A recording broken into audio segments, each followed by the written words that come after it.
Vamos a Romanos capítulo 3. Hoy día vamos a hablar del Evangelio.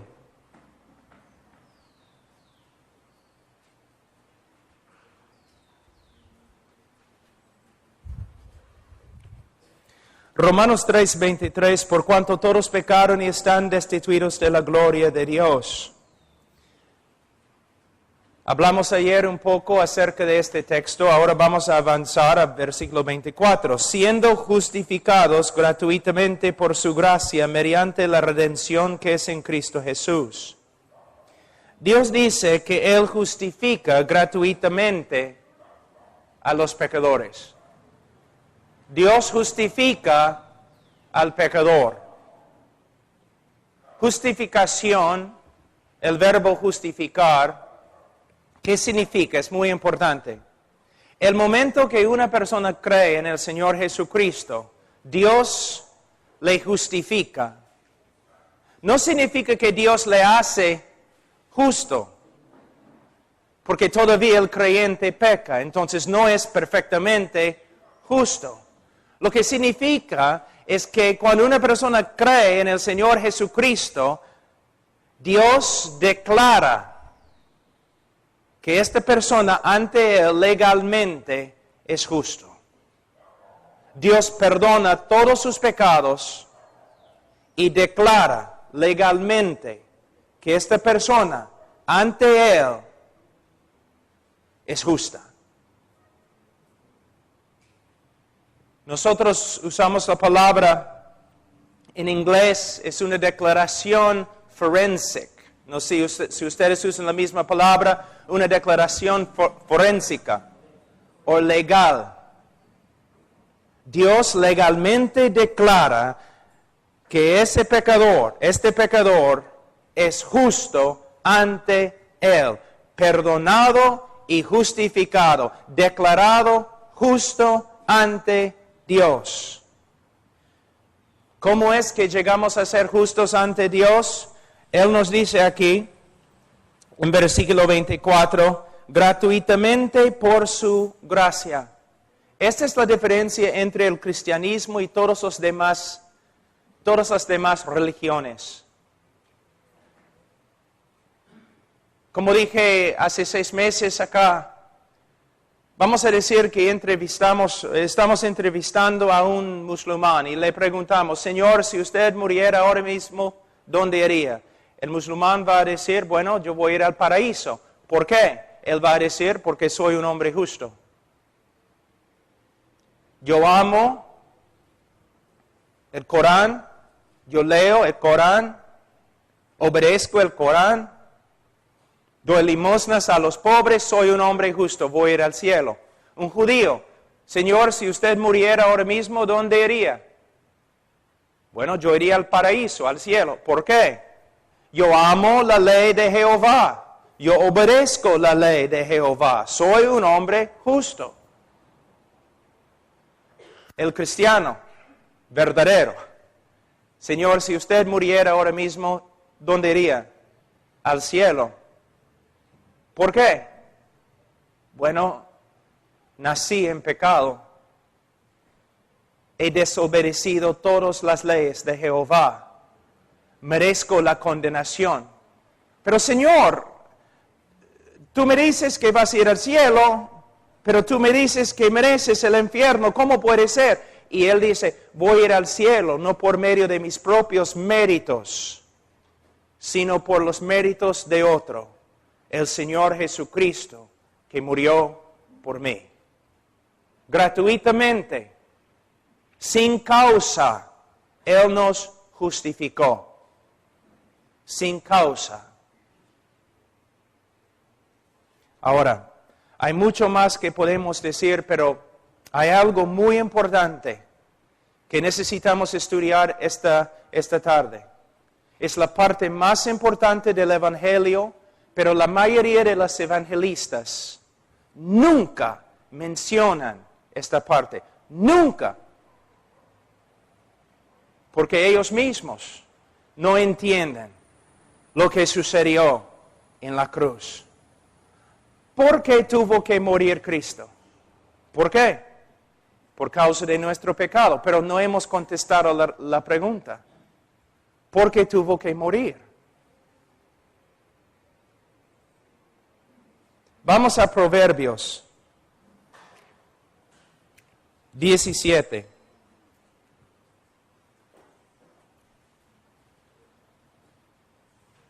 Versículo 15.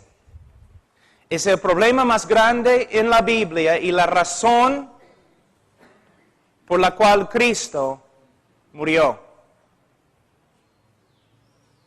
Proverbios 17, 15.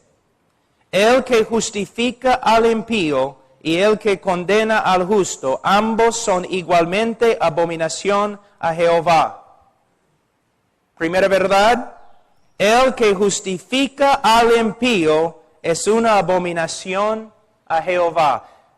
El que justifica al pecador es una abominación ante Jehová. La palabra abominación es quizás la palabra más fuerte en toda la Biblia. Cualquier persona que justifica al pecador, cualquier juez que justifica al criminal, es una abominación ante Jehová. Esta es la razón por la cual Cristo murió. El que justifica al pecador es una abominación. Pero ¿qué dice Romanos 3? Versículo 23. Por cuanto todos pecaron y están destituidos de la gloria de Dios, siendo justificados gratuitamente. ¿Ustedes pueden ver el problema? Es interesante que lo que les voy a decir es la parte más importante del Evangelio y casi nunca se predica.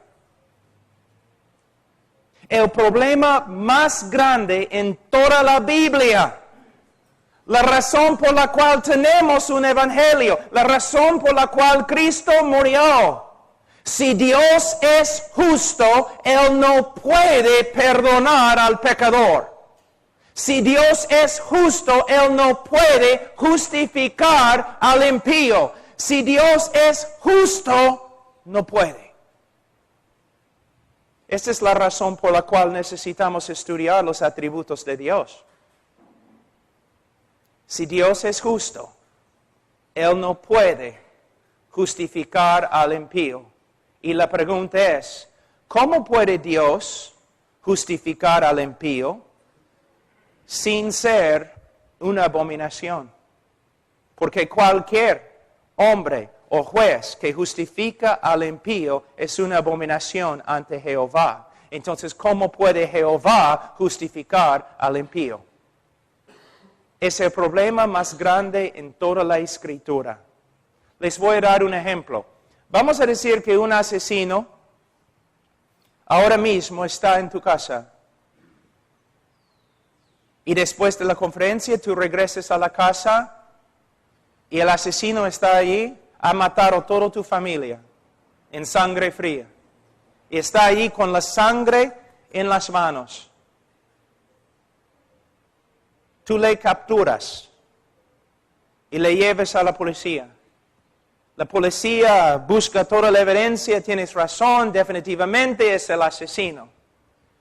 Después de algunas semanas o meses, el criminal se presenta ante el juez. Y el juez dice, yo soy un juez lleno de amor y compasión y misericordia. Te perdono. Estás libre. ¿Cómo vas a responder tú?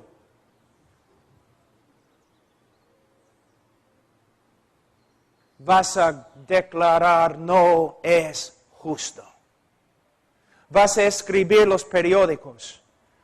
Vas a estar ahí en la televisión. Vas a escribir cartas al presidente del Perú diciendo que hay un juez que es peor que los criminales que él libra. Es una abominación, no debe ser. Es corrupto y sinvergüenza. Porque el juez tiene que hacer justicia, es su trabajo. ¿Ustedes están de acuerdo que un juez que haría tal cosa ¿Es una abominación? Entonces, ¿cómo puede Dios justificar al impío? A veces yo he escuchado evangelistas diciendo lo siguiente: en vez de ser justo contigo, Dios te ha perdonado. ¿Saben lo que están diciendo? Que Dios es injusto. En vez de ser justo contigo, siendo injusto, Dios te perdonó. No, hermanos. Dios tiene que ser justo y a la vez perdonar. La pregunta es, ¿cómo puede hacerlo? ¿Cómo puede Dios hacerlo? Este es el Evangelio. El problema más grande en toda la Escritura. El hombre ha pecado. El hombre debe morir. Merece morir. Si Dios es justo, Él tiene que hacer justicia. Su propia justicia, la justicia de Dios, demanda que el pecador muera bajo la condenación para siempre. Entonces, ¿cómo puede Dios simplemente pasar por alto el pecado? Él no puede hacerlo. Antes que les dé la respuesta, necesitamos hablar de otro tema muy importante que, de nuevo, casi ningún evangelista habla así. Tenemos que hablar del aborrecimiento de Dios. Del aborrecimiento de Dios. A través de las Escrituras, la Biblia habla del odio de Dios, aborrecimiento de Dios y luego la ira de Dios. Muchas veces los evangelistas dicen, Dios aborrece el pecado, pero ama al pecador. No voy a pedir manos, pero ¿cuántos de ustedes han dicho tal cosa? Dios aborrece al pecado, pero ama al pecador. Vamos a Salmos capítulo 5.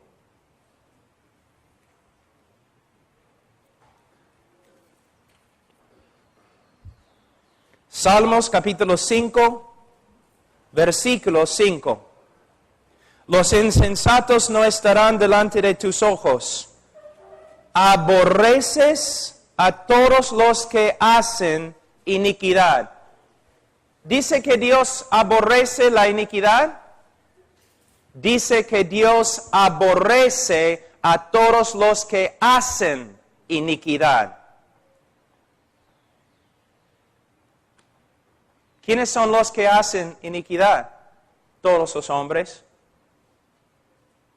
Tú me dices, pero Pablo, la Biblia dice en Juan 3:16, porque de tal manera amó Dios al mundo y el mundo está lleno de pecadores. Sí, hermanos, Juan 3:16 está en las Escrituras, pero también Salmos 5:5. No puedes escoger un versículo y rechazar otro versículo. No puedes predicar solamente una parte del Evangelio. Mañana tráeme un folleto evangelístico que habla del aborrecimiento de Dios contra el pecador.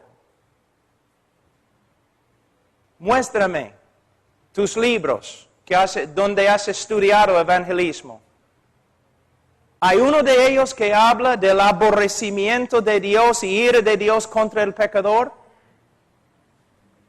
Solamente predicamos una parte del Evangelio. De verdad, Dios ama al mundo. Pero de verdad, el aborrecimiento y odio de Dios viene en contra del pecador. Y si no se arrepiente, el justo, santo aborrecimiento de Dios se manifestará en ira. Y el pecador será destruido para siempre en el infierno. ¿Dios ama al mundo? Sí. ¿Debemos predicar el amor de Dios para el mundo? Sí, pero también debemos advertir a los hombres que todos los hombres nacen pecadores, todos los hombres nacen condenados y todos los hombres están bajo la ira de Dios y de una forma justa y santa el aborrecimiento de Dios es contra los pecadores. Algunas personas me han dicho, pero Pablo, Dios es amor, por eso Dios no puede odiar. Yo digo, no, Dios es amor, por eso tiene que odiar. ¿Qué? Una pregunta. ¿Amas a los judíos? Debes amar a los judíos. Entonces tienes que odiar el holocausto en Alemania. ¿Amas a los niños? ¿Sí? Yo sí. Entonces tienes que odiar, aborrecer lo que los médicos hacen para abortar a un niño. Si Dios es santo y justo, Él no puede ser neutral con respecto al pecado. Él tiene que venir en contra del pecado. Él tiene que odiar el pecado.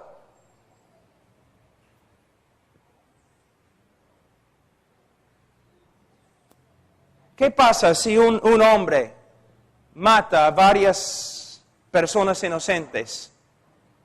Y tú lees la historia en el relato en el periódico y no te enojas, no te molesta, no tienes ningún problema con lo que él ha hecho. Entonces tú eres peor.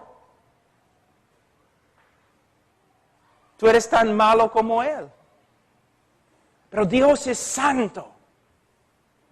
Él está en contra del pecado. Y su ira, y su odio, y su aborrecimiento vienen en contra del pecador. Y tenemos que entender esta verdad bíblica que se ha perdido. Dios no es neutral con respecto al pecado. La evidencia, ¿han leído el Antiguo Testamento? Dios viene en juicio contra las naciones. ¿Has leído el libro de Apocalipsis? El juicio de Dios viene en contra de las naciones. Pero el problema es, ¿por qué el juicio de Dios no viene en contra de ti? Porque nosotros también éramos antes hijos de ira y hijos del diablo. Pecadores, rebeldes. ¿Cómo puede Dios perdonarnos? ¿Un juez simplemente puede perdonar al criminal sin satisfacer la justicia? No, no es justo. De la misma forma, Dios puede perdonarnos solo por medio de satisfacer su propia justicia. Dios tiene que ser justo mientras salva.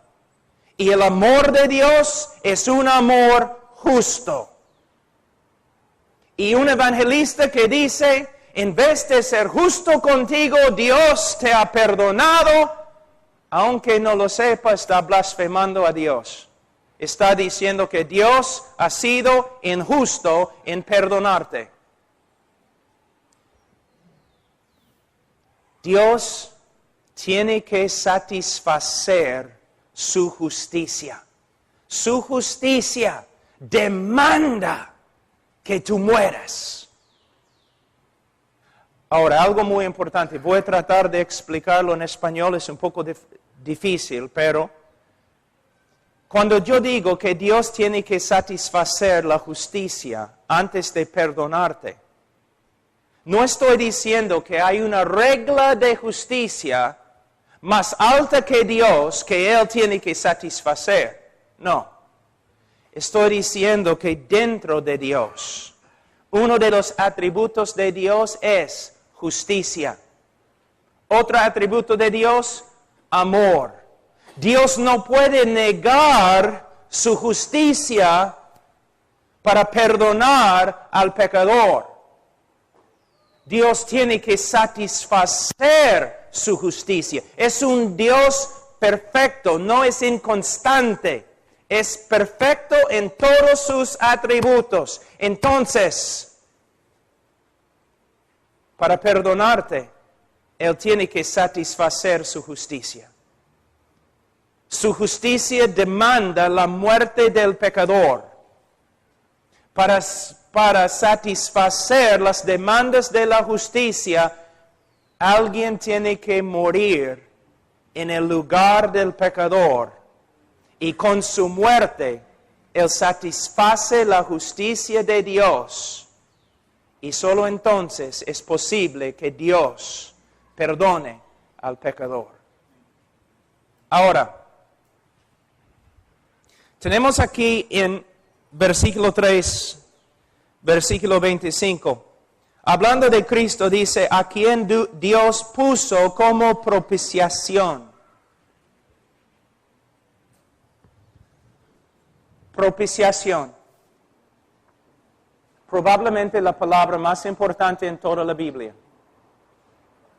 Evangelista, ¿puedes darme una definición de propiciación?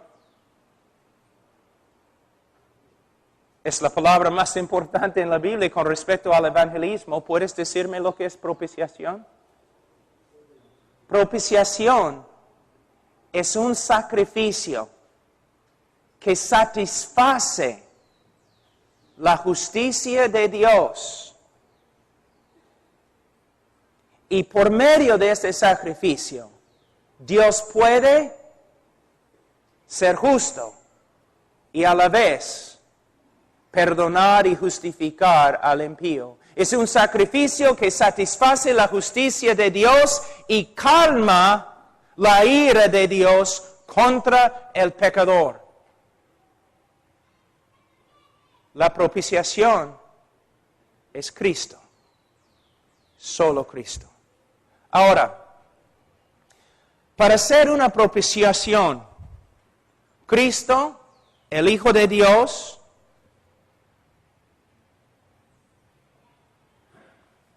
tenía que ser hombre. La sangre de toros y animales no tienen el poder para quitarnos el pecado. El que muere en la cruz tiene que ser hombre. Adán ha pecado, Adán ha caído. Un hijo de Adán tiene que morir, tiene que ser hombre. Número uno. Todos lo saben. Pero ¿sabes? No solamente hombre.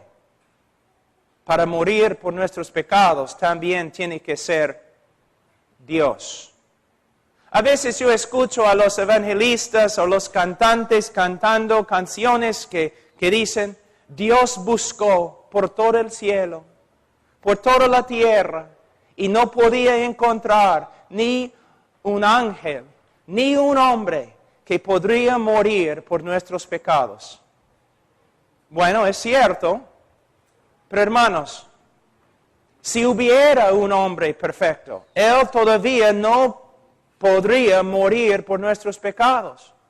Si hubiera un ángel perfecto, él no podría morir por nuestros pecados. Porque para morir por nuestros pecados, el sacrificio no solamente tiene que ser hombre, sino también tiene que ser divino. Tiene que ser Dios. ¿Por qué? Algunas razones. Número uno. ¿Qué dice Jonás? La salvación es ¿de quién? De Jehová. Y él no comparte este título o este oficio con nadie. La salvación es de Jehová. No de un hombre perfecto, no más. No de un ángel perfecto. De Jehová. Por esta causa, la doctrina de los testigos de Jehová es una abominación. Porque ellos dicen que Jesús era una criatura. Si Jesús es una criatura, entonces una criatura murió por nosotros. Una criatura ahora lleva el título de Salvador y Dios dice que no comparte este título con nadie. Y adoramos a una criatura como Salvador. Blasfemia. No solamente tiene que ser hombre, tiene que ser divino. Otra razón.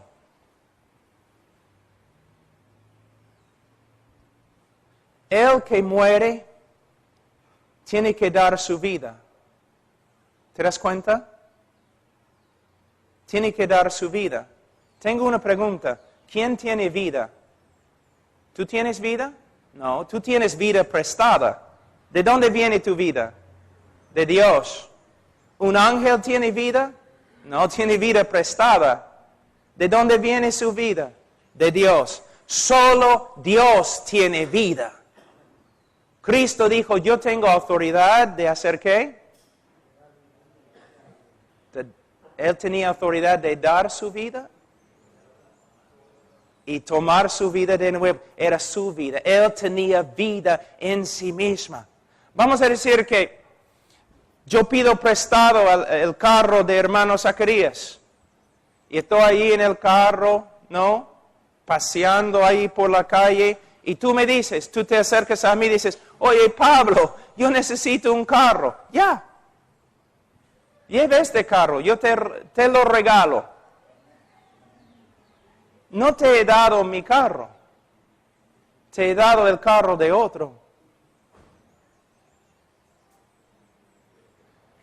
Otra razón, solo Dios puede soportar la ira de Dios y resucitar de nuevo. Las montañas se derriten ante la ira de Dios. Los ríos y los mares se secan ante la ira de Dios. El que murió en la cruz murió bajo la ira de Dios. ¿Quién puede soportar tal cosa? ¿Quién puede sobrevivir tal cosa? Solo Dios. Pero al final, y el punto más importante,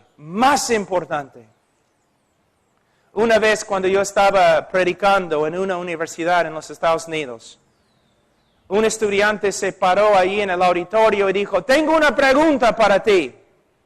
Bueno, dime. No es justo. ¿Qué? Bueno, ¿cómo puede un hombre, solo un hombre, sufrir en una cruz solamente algunas horas y salvar a una multitud de hombres de una eternidad en el infierno? No es justo. Sí es justo. ¿Por qué? Porque ese hombre tenía más valor que todos los demás hombres y ángeles juntos. Cuando los teólogos hablan de la perfección del sacrificio de Cristo, no solamente están diciendo que su sacrificio era santo, sino su sacrificio era de un valor infinito. Un hombre no tiene valor infinito. Un ángel no tiene valor infinito. Solo Cristo, siendo hombre, siendo Dios, tenía el valor infinito para morir y comprar una multitud de hombres. Por eso es necesario que la propiciación sea hombre y la propiciación sea divino, sea Dios. Cristo murió por nosotros. Pero ¿cómo murió? Hace años yo estaba en Europa, yo estaba dando una conferencia, creo que en Rumania o Moldavia o un sitio así, enseñando en un seminario de los alemanes. Entonces, después de mi clase, me retiré a la biblioteca Estaba buscando un libro para leer todo en alemán. Por fin encontré un libro, La Cruz de Cristo. No de Juan Stott, sino de otro autor. La Cruz de Cristo. Entonces bajé el libro, empecé a leer. Esto es lo que él dijo. Cuando Cristo estaba en la cruz, el Padre le miró y el Padre vio todo lo que él, el Hijo, sufrió a las manos de los romanos y los judíos. El Padre vio toda la aflicción causada por los romanos y los judíos, y el Padre consideró esto como la paga de nuestro pecado. ¿Me escuchaste? Es herejía. ¿No te das cuenta? Mira, de nuevo.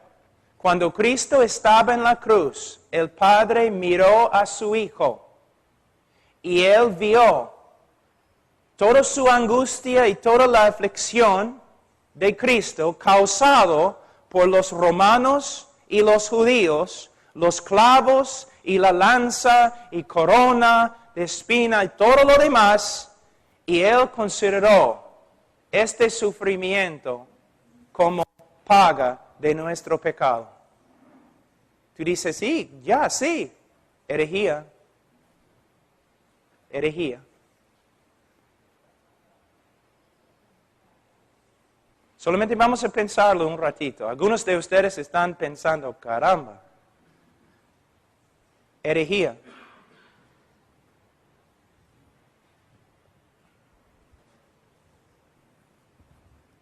¿Por qué? Isaías 53, versículo 10.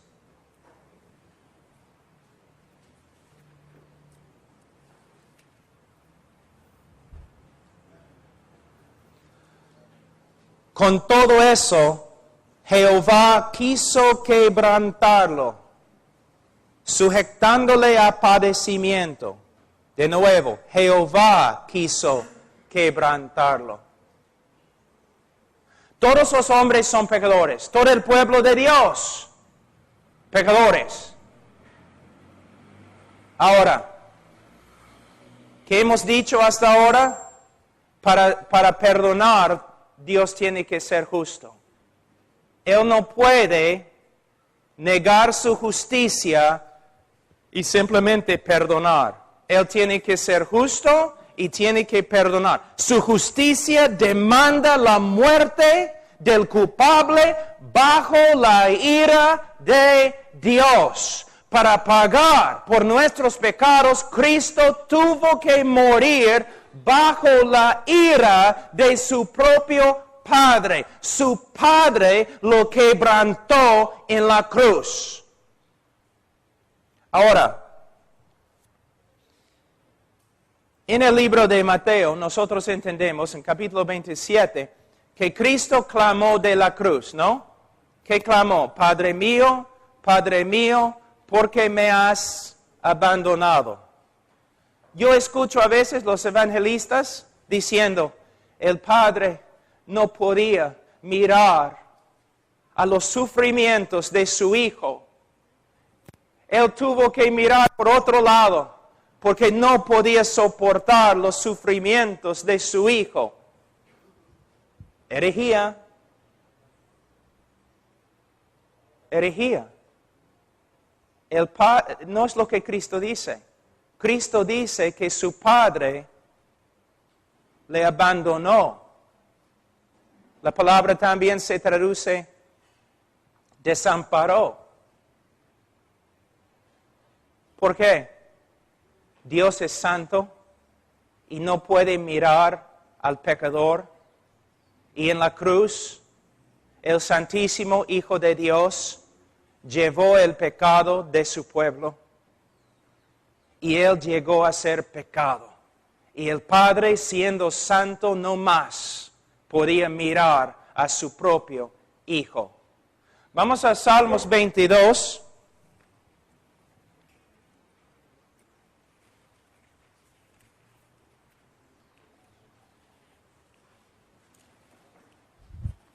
Salmos 22.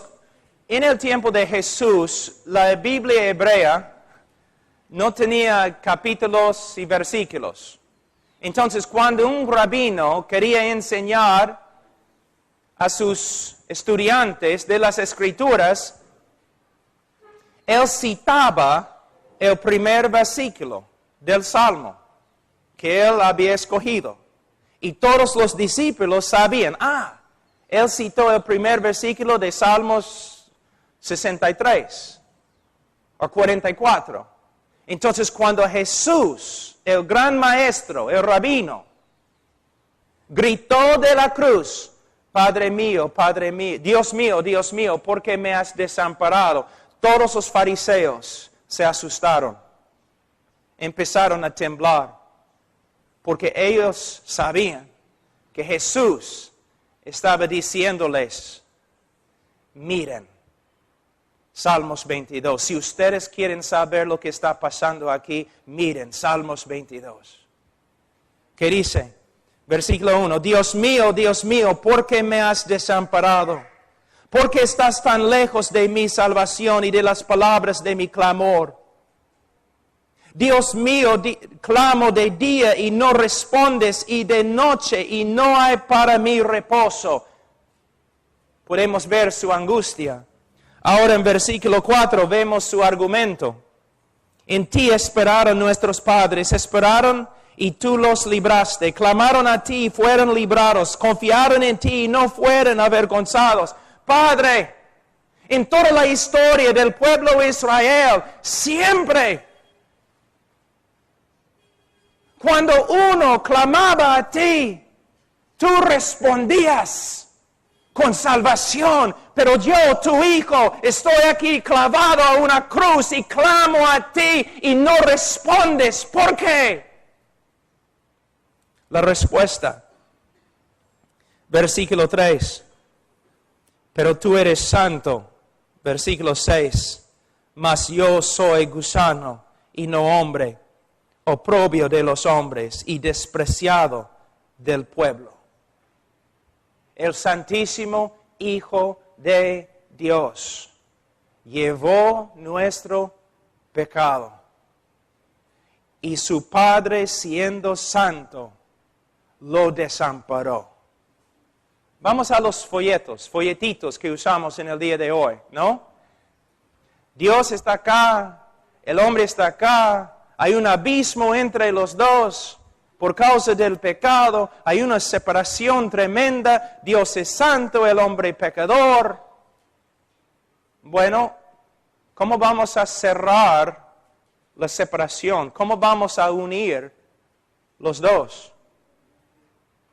Alguien tiene que morir separado de la presencia de Dios, desamparado de Dios. Dios es santo, el hombre es pecador, por eso el hombre está desamparado por Dios, separado de Dios, es lo que decimos, es verdad, pero para cerrar el abismo, alguien tenía que morir llevando nuestro pecado, desamparado por Dios.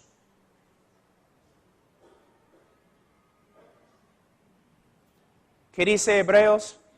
Cristo sufrió fuera de las puertas de la ciudad. Desamparado por Dios, rechazado por su pueblo. Vamos a Gálatas un ratito. Gálatas capítulo 3, 10. Porque todos los que dependen de las obras de la ley están bajo maldición. Pues escrito está, maldito todo aquel que no permaneciere en todas las cosas escritas en el libro de la ley para hacerlas. Cada hombre ha desobedecido la ley de Dios. Cada hombre inconverso. Y nosotros también antes de nuestra conversión. Todos los hombres están bajo una maldición. ¿Qué significa? Muy difícil definir, explicar lo que significa ser bajo una maldición. porque es una cosa tan horrenda, tan terrible, que casi no hay palabras en inglés, ni hebreo, ni griego, ni en español para describir lo que significa. Pero voy a darte una ilustración. Por causa de su pecado, por causa del pecado del hombre, en el día de juicio,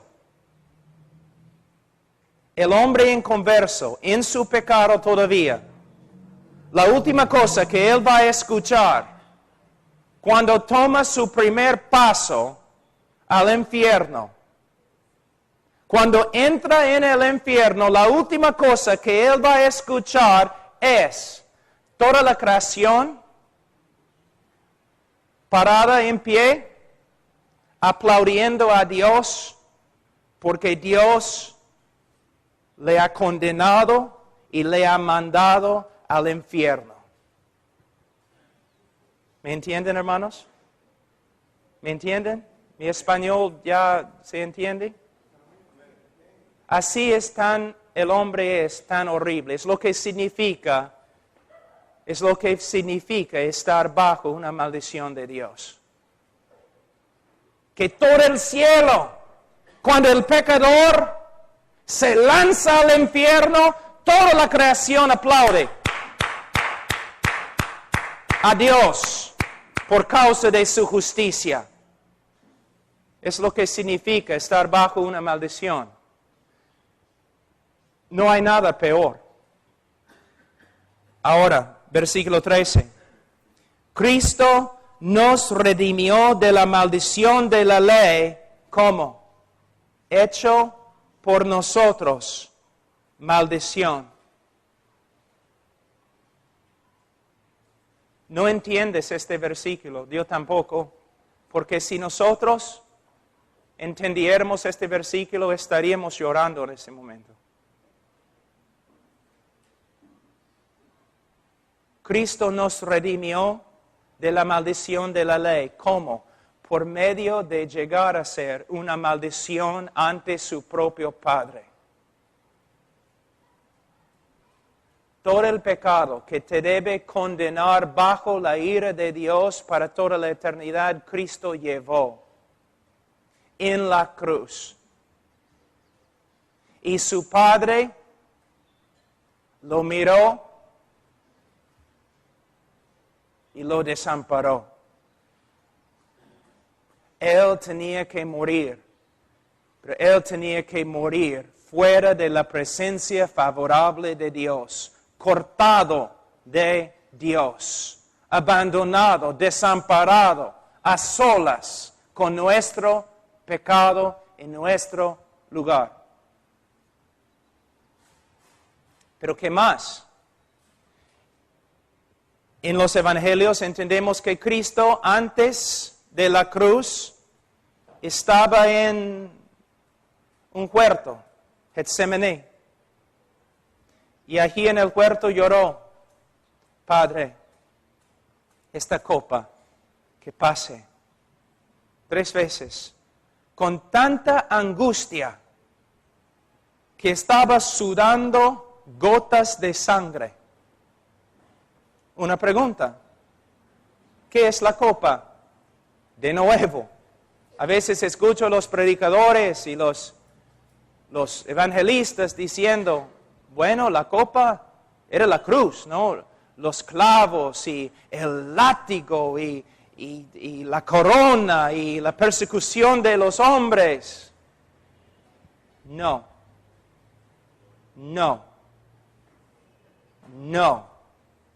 Tengo una pregunta. ¿Los seguidores de Cristo tienen más coraje y valentía que Cristo mismo? ¿Cristo es un cobarde? Entonces, vamos a ver algunas cosas. Después de la ascensión de Jesucristo a la diestra del Padre, había un gran movimiento del Espíritu Santo y miles de personas se convirtieron. Muchos de ellos murieron en cruces. En los más que 20 siglos que han pasado, Algunos dicen que más que 50 millones de cristianos han muerto como mártires. A través de la historia, los libros, relatos que tenemos acerca de ellos, muchos de ellos iban a la cruz cantando himnos con gozo.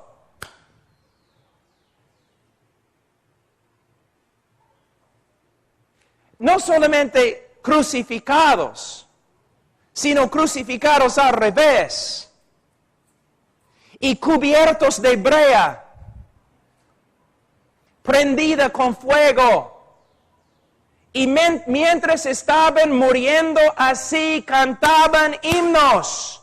Entonces tenemos discípulos que van a la cruz cantando con gozo, pero el capitán de su salvación está en un huerto, escondido, llorando, con tanta angustia que está sudando gotas de sangre. ¿Ustedes pueden ver el problema? Honestamente, ¿ustedes creen que Cristo temía algunos clavos? ¿Cristo temía una corona? ¿Cristo temía una cruz? O algunos de los carismáticos dicen que Cristo temía el diablo.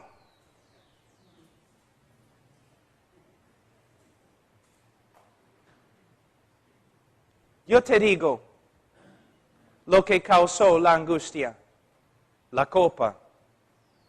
A través del Antiguo Testamento, especialmente en el libro de Salmos y Jeremías. Sí, voy a resumir un montón de textos en una pequeña frase. Dios básicamente dice así: por causa de la rebeldía de las naciones y la iniquidad de los pueblos, yo voy a darles la copa de mi ira, y van a beberla a la fuerza, y van a morir. ¿Qué estaba dentro de la copa? La ira de Dios, la furia de Dios contra ti. Alguien tenía que morir bajo la ira y la furia de Dios para apaciguar su ira contra nosotros. Es lo que sucedió a Cristo. De nuevo, en Isaías 53.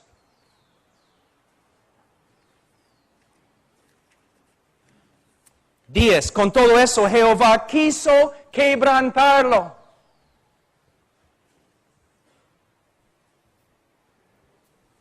Dios quebrantó, aplastó, hizo sufrir hasta la muerte a su propio Hijo. Por causa de nuestro pecado, nosotros debemos morir bajo la ira de Dios en el infierno para siempre. Para perdonar a los culpables y todavía ser justo, el Hijo de Dios tuvo que morir en nuestro lugar bajo el castigo nuestro, separación de Dios y la ira de Dios.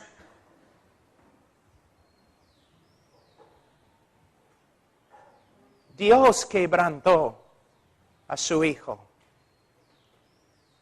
Dios.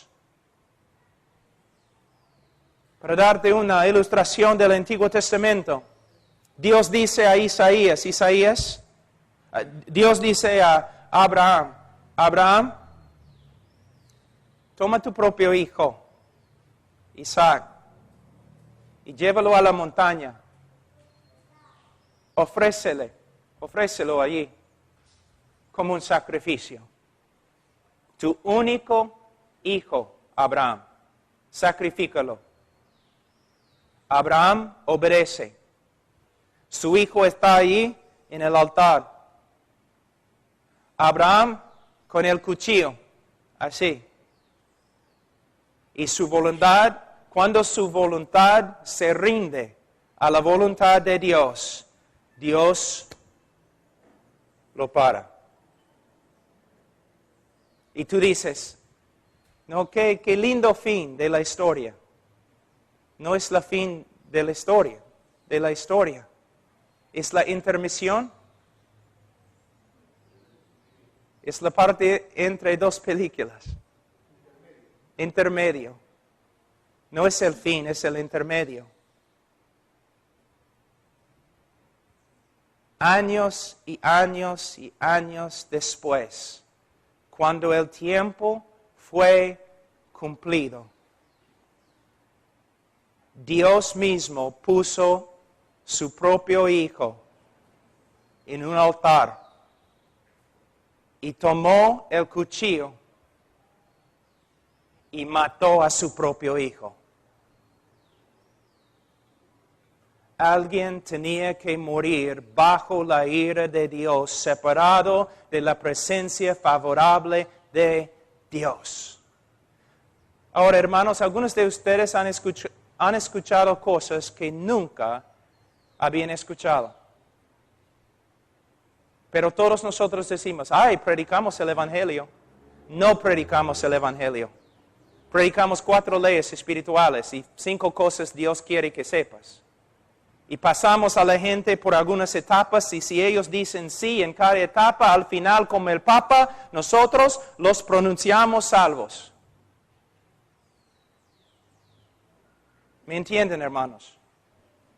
El Evangelio. Nosotros, pero tú sabes que Cristo murió por ti, pero ni el evangelista sabe lo que significa. Por eso no tiene pasión. Mira lo que ha sucedido. Mira lo que Dios ha hecho por nosotros. Su propio Hijo ofreció. Él desamparó a su propio Hijo. Él quebrantó a su propio Hijo. Y su Hijo murió. Y al tercer día su Hijo resucitó.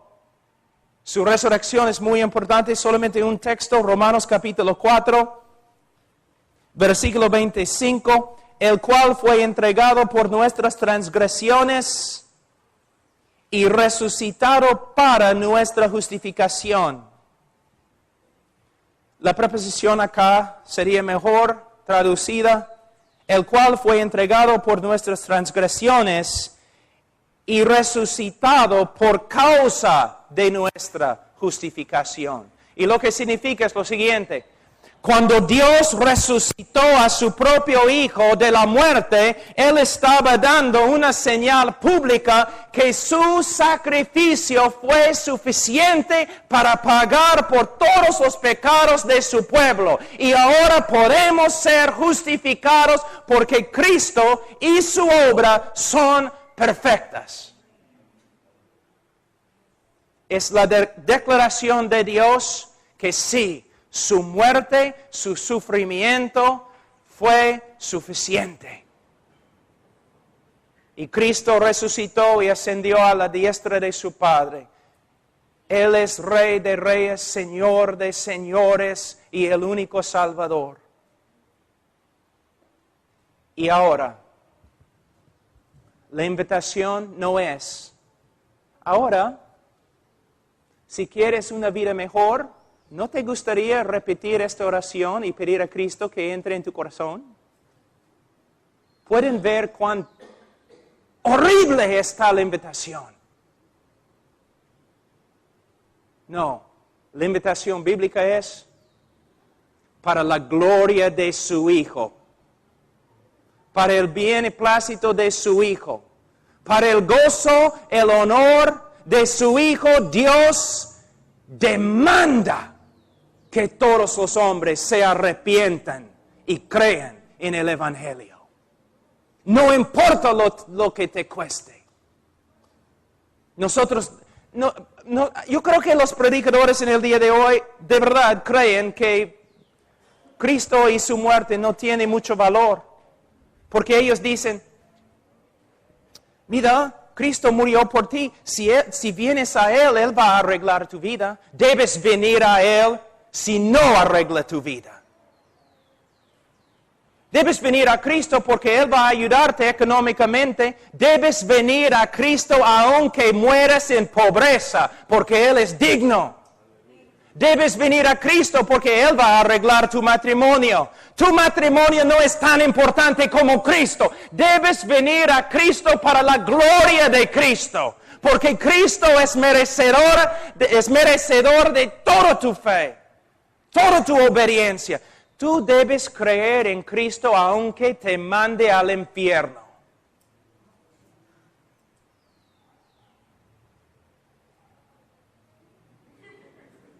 Es verdad.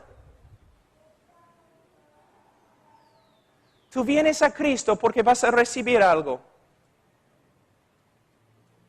Sí, Cristo puede arreglar tu vida. Arregló la mía. Todavía está arreglando la mía. Pero hermanos, ¿qué es eso? Nuestra manera de ofrecer a Cristo a los hombres deshonra a Dios.